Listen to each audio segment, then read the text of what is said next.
ಇದೇ ಏಪ್ರಿಲ್ ತಿಂಗಳಲ್ಲಿ ಪೆಟ್ರೋಲ್ಗಳೆಲ್ಲ ಹಲವಾರು ಕಡೆ ಖಾಲಿ ಆಗ್ತಿದ್ದಾವೆ. ಇದೇ ನಿಟ್ಟಿನಲ್ಲಿ ಏಪ್ರಿಲ್ ತಿಂಗಳಿಂದ ಹೊಸದಾಗಿ E20 ಪೆಟ್ರೋಲ್ ಆದರೆ ಜಾರಿಗೆ ಬರಲಿದೆ.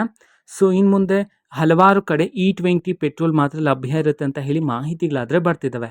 ಹಾಗಿದ್ರೆ ಬನ್ನಿ ಈ E20 ಪೆಟ್ರೋಲ್ನ ಬಗ್ಗೆ ಸಂಪೂರ್ಣ ಮಾಹಿತಿಯನ್ನು ಈ ವಿಡಿಯೋದಲ್ಲಿ ನಾವು ತಿಳ್ಕೊತಾ ಹೋಗೋಣ. ವಿಡಿಯೋವನ್ನು ಸ್ಟಾರ್ಟ್ ಮಾಡ್ತೀನಿ. ಅದಕ್ಕಿಂತ ಮೊದಲು ನೀವಿನ್ನೂ ನಮ್ಮ ಚಾನೆಲ್ಗೆ ಸಬ್ಸ್ಕ್ರೈಬ್ ಮಾಡದೇ ಇದ್ದರೆ ಈ ಕೂಡಲೇ ಈ ಚಾನೆಲ್ಗೆ ಸಬ್ಸ್ಕ್ರೈಬ್ ಮಾಡ್ಕೊಳ್ಳಿ ಮತ್ತು ಲೈಕ್ ಮಾಡಿ. ಈಗ ನಾವು ಇನ್ಫಾರ್ಮೇಷನನ್ನು ತಿಳ್ಕೊತಾ ಹೋಗೋಣ. ಹೌದು, ಇದೇ ಏಪ್ರಿಲ್ ತಿಂಗಳಿಂದ ಈ ಒಂದು E20 ಪೆಟ್ರೋಲನ್ನು ಜಾರಿಗೆ ಆದರೆ ಮಾಡಿರ್ತಕ್ಕಂಥದ್ದು ಸರ್ಕಾರದ ಕಡೆಯಿಂದ.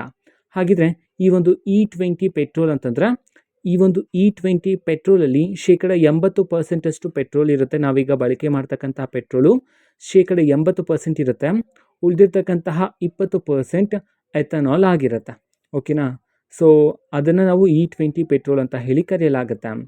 ಸೊ ಹಾಗಿದ್ರೆ ಈ ಒಂದು E20 ಪೆಟ್ರೋಲನ್ನು ವಾಹನಕ್ಕೆ ಬಳಕೆ ಮಾಡೋದ್ರಿಂದ ವಾಹನಕ್ಕೆ ಯಾವುದೇ ರೀತಿ ತೊಂದರೆ ಬರೋದಿಲ್ಲ ಅಂತಂದರೆ 2023ರ ನಂತರ ನೀವು ಯಾವುದಾದ್ರು ವಾಹನವನ್ನು ಖರೀದಿ ಮಾಡಿದರೆ ಆ ಒಂದು ವಾಹನಕ್ಕೆ ಯಾವುದೇ ರೀತಿ ಸಮಸ್ಯೆ ಬರೋದಿಲ್ಲ ಅಂತ ಹೇಳಿ ಇದೀಗ ಮಾಹಿತಿಗಳಾದರೆ ಬರ್ತಿದ್ದಾವೆ. ಆದರೆ 2023ಕ್ಕಿಂತ ಮೊದಲೇ ನೀವು ಯಾವುದಾದ್ರು ವಾಹನವನ್ನು ಖರೀದಿ ಮಾಡಿ ಅದಕ್ಕೆ ನೀವು E20 ಪೆಟ್ರೋಲನ್ನು ಬಳಕೆ ಮಾಡೋದ್ರ ಮುಖಾಂತರ ಮುಂದಿನ ಭವಿಷ್ಯದಲ್ಲಿ ಬೇಕಿದ್ದರೆ ಆ ಒಂದು ಗಾಡಿಗೆ ಸ್ವಲ್ಪ ಮಟ್ಟಿಗೆ ಸಮಸ್ಯೆ ಬರ್ತಕ್ಕಂತಹ ಸಾಧ್ಯತೆಗಳಿವೆ ಅಂತ ಹೇಳಿ ಇದೀಗ ಮಾಹಿತಿಗಳಾದರೆ ಬರ್ತಿರ್ತಕ್ಕಂಥದ್ದು. ಓಕೆನಾ? ಇದು E20 ಪೆಟ್ರೋಲ್ಗೆ ಸಂಬಂಧಪಟ್ಟಂತಹ ಬಂದಿರತಕ್ಕಂತಹ ಕೆಲವು ಮಾಹಿತಿಗಳಾಗಿರುತ್ತೆ. ಇದಕ್ಕೆ ಸಂಬಂಧಪಟ್ಟಂತೆ ಇನ್ನೂ ಹಲವಾರು ಮಾಹಿತಿ ಬಂದ ನಂತರ ಆದಷ್ಟು ಬೇಗ ನಾನು ನಿಮಗೆ ಇನ್ಫಾರ್ಮೇಷನನ್ನು ತಿಳಿಸ್ತೇನೆ.